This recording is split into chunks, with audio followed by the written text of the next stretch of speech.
geriausių Lietuvos raitelių Zigmantas Šarka ir žirgas Kešman. Zigmantas Šarka su šiuo žirgu tapo 2014 metais atviro Lietuvos moterų čempionato nugalėtojai. Žirgas yra atvykęs iš Kauno, žirgas Kešman priklauso Rusijos pilietei Olgai Snorskai ir pačiam raiteliui Zigmantui Šarkai.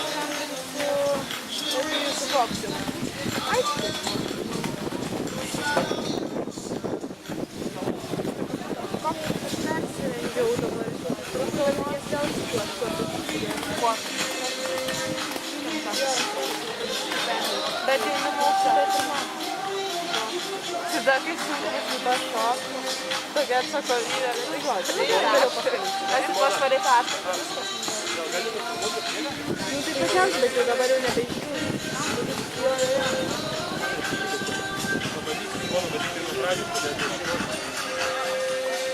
Nes jo, mes pačiausiai. Zigmantas Šarka